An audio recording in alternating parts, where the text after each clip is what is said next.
En regjering som syns at det største målet i Norge, når vi aldri har hatt så mange flyktninger i verden som vi har nå, er at ingen av dem skal komme hit. Da kan man bli litt motløs, føle seg litt alene, men det jeg ser nå gir håp, fordi jeg vet at det er slik som Per Fugelli sier, at det er et grunnfjell av folk i Norge som står for humane verdier, som deler synet om at det er rettferdighet som er målet, at det er barmhjertighet som er en vei å gå hvis alle skal kunne få det bra, og at likeverdighet er det som ikke skaper konflikt mellom oss.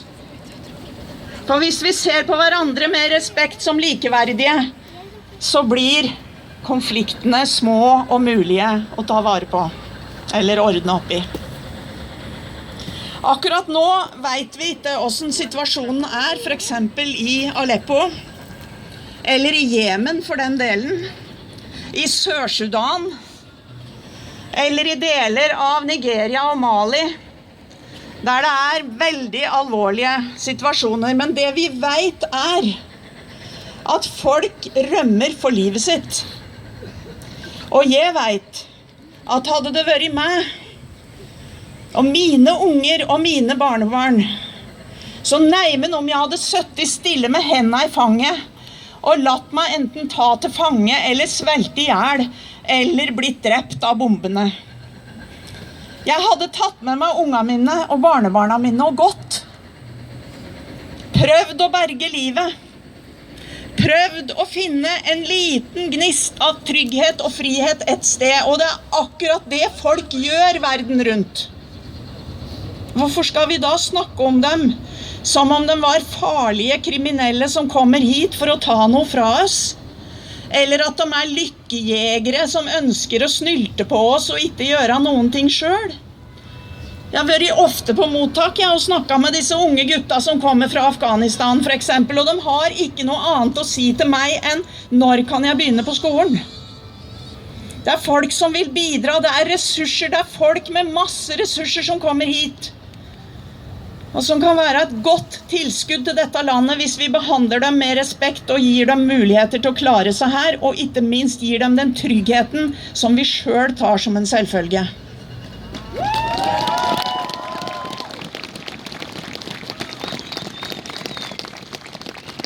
Det er veldig mange ting man kunne ha pratet om i dag, men jeg må nevne en ting som jeg synes er noe av det urimeligste som skjer nå. Altså det er forferdelig urimelig at vi ikke åpner opp, tar imot flere enn det vi gjør. SV foreslår det. Det er urimelig at vi skal sende folk tilbake igjen til internflukt i Kabul, i Mogadishu, områder som er så utrygge at ambassadørene derifra sier at det er livsfarlig. Det er helt forferdelig at vi ikke klarer å bidra mer i nærområdene og i flyktningeleirene i Hellas. Men det er også helt forferdelig at vi nå har begynt, altså Norge har begynt å tilbakekalle oppholdstillatelser som har bodd på folk som har bodd her i landet snart i 3 generasjoner. Og jeg trodde ærlig talt at arvesynden var avskaffet. Så selv om det er en bestefar som kanskje har skrivet litt feil på et ark for 20-30 år siden, så kan det ikke være slik at de som har vokst opp her i Norge, som har slått rot her, og som er både norske og somalske, eller de er norske og palestinske, og de kan være norske, og de kan være etiopere, hva vet jeg. Det er en dobbel identitet som er helt grei, men vi har ingen rett til å ta fra folk hjemmet deres.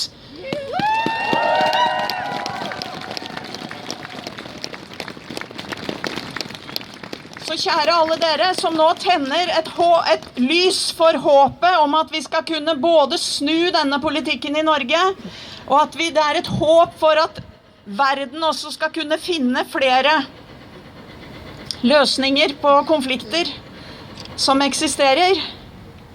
Så vær så snill og fortsett. Det dere gjør i dag er utrolig viktig. Skal vi få gjort noe, må dere gjøre dette hver dag. Ikke bare tenne lys, men ta kampen. Ta kampen for humanitet, for rettferdighet, for barmhjertighet og for likeverd, som Per Fugelli sa. Tusen takk.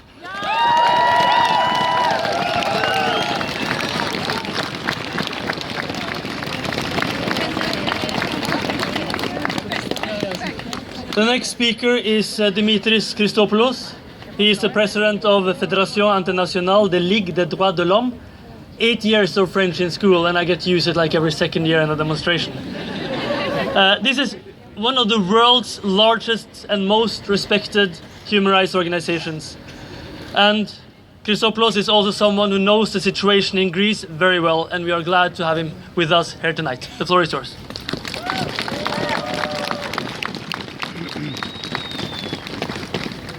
Dear citizens of Norway, fellow citizens of the world, I salute you. I salute you from Athens, where I come from. I salute you from Paris, where the headquarters of the International Federation of Human Rights are. I will be brief because I'm freezing. It's the first time I speak in Oslo, so allow me to freeze. Dear friends, we're not going well.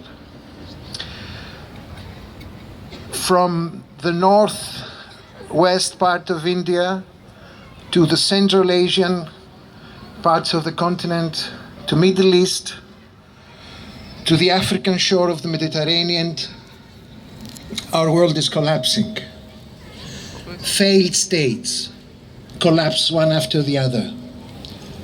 Dictatorships appear to guarantee the geopolitical stability the West needs from countries like Egypt or countries like Turkey, which go far and further inside a totalitarian derive, a totalitarian shift in their politics.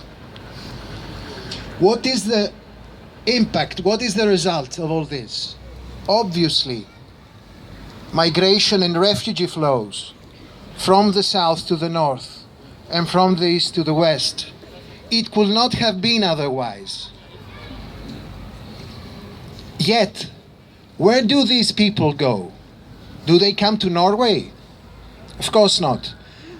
The first destination of this population are countries which are neighbors. These people are not crossing the continents. They will go next door to a safe place.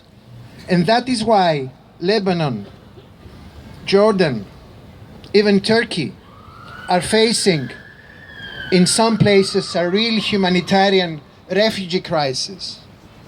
And what do we Europeans call refugee crisis today in Europe? 1 million refugees in a continent of 500 million, we consider it as a refugee crisis. Shameful for Europe. This is not a refugee crisis. This is a reception crisis, a protection crisis, a solidarity crisis. It took us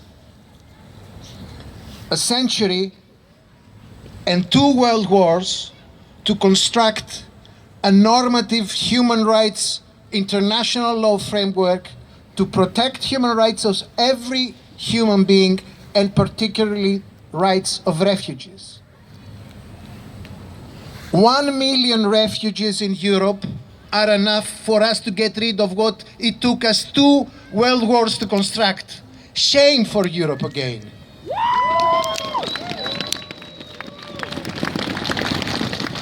Dear fellow citizens, I come from a country that has been cynically selected by the European Union as the ideal buffer state of Europe.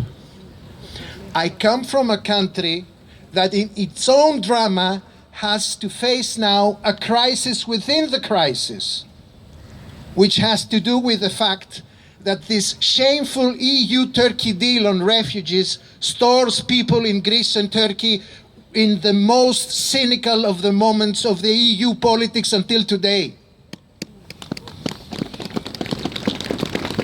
And we are here in one of the most remote parts of the European continent, and we're discussing about dignity. We're discussing about compassion, we're discussing about solidarity and responsibility.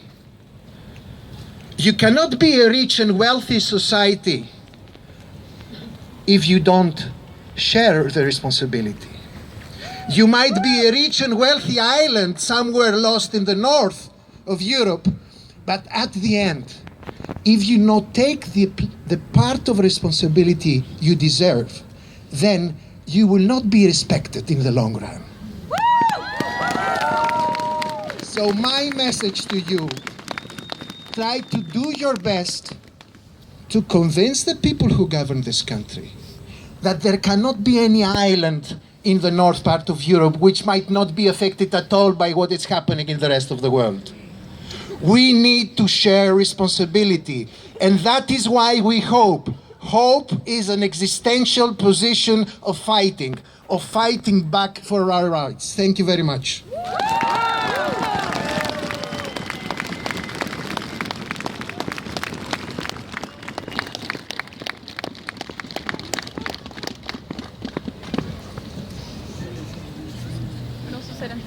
Da det tid for å varme oss med litt musikk. Lars Bremnes har den siste tiden besøkt flere asylmottak med albumet sitt «Himmel nok til alle». Vi veldig glade for at han tok turen fra Harstad I dag for å spille for oss. Og han har med seg Georg Buljo.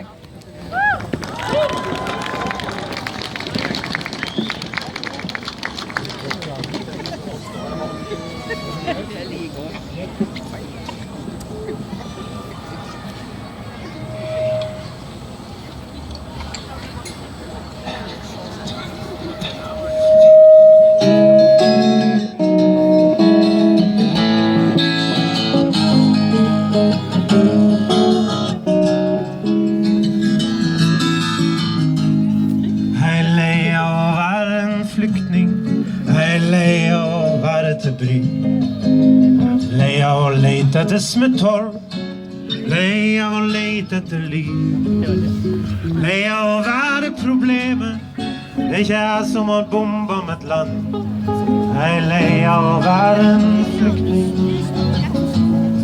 jeg bare en vanlig mann.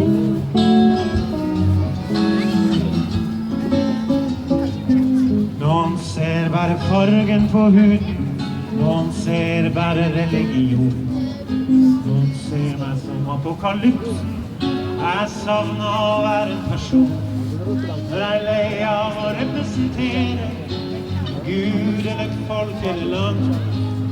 Egentlig jeg en snekker og arbeidsmann.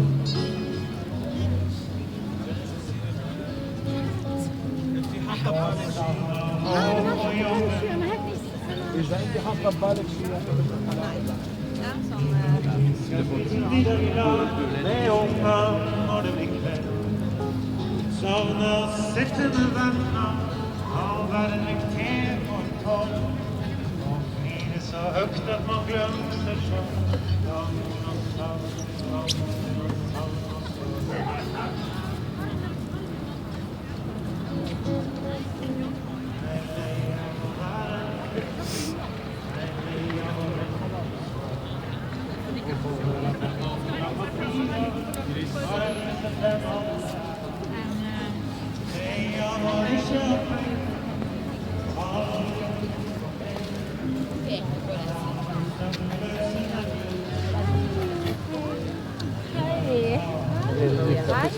Hei.